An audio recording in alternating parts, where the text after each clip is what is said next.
Welcome back, everyone, and get ready for another new episode of the New Motorcycle Riders Podcast. Today, we're going to dive deep into all things motorcycle related with a very informative topic today. But before we start, hit that subscribe and notification button to stay on top of our latest podcast topics and discussions.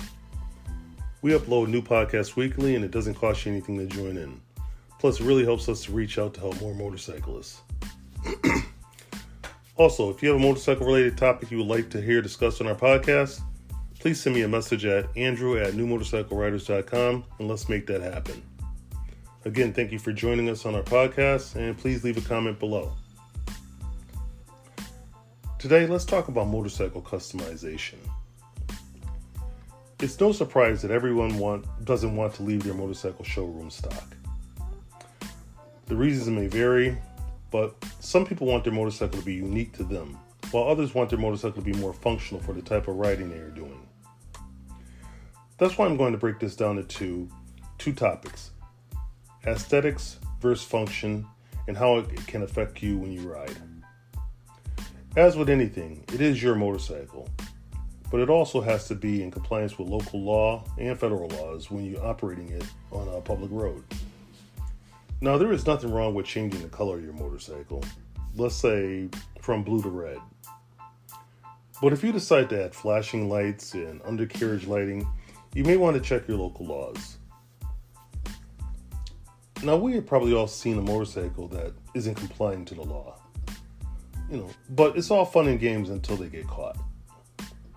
I've seen people run into this issue with motorcycles with polished frames.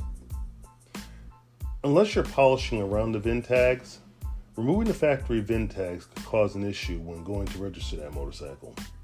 Also, when you go to sell it, too. Other violations could include things like things hanging from your handlebar. Also, objects which restrict or block the view of your license plate. I'm sure there are many more things in the aesthetic category that would raise the eye of the law, but it's impossible for me to list them all here.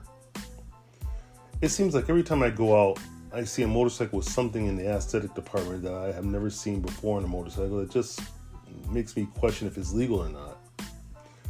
Not that I'm trying to judge them or enforce the law, it's just things that make you go, Now, for functionality, there are many functional changes you can make, but the first ones that come to mind are the exhaust, handlebars, and lights. Although I broke these customizations down into two categories, it's possible for a modification to fall into both.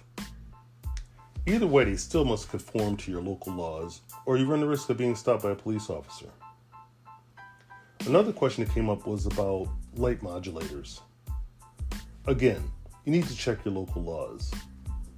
I understand the reasoning of why someone may want to use them, but I'm not quite sure the benefit or legality of them. Some say no, while others say yes, but with limitations on how they flash. This is probably another state-by-state rule. So the conclusion of this is, yes, you can be unique, but within the confines of the law. Well, that's going to do it for today's podcast, folks. I hope you enjoyed it and learned something from it. Please leave a comment below about the episode and or anything you thought that I may have missed that you'd like to add. Maybe there's something more you can add to this to share your perspective. Also, contact me at andrew@newmotorcycleriders.com if there's something in particular you'd like to hear discussed in our podcast. Maybe you'd like to be a guest host on our podcast. Let us know. As always, be safe and enjoy your ride.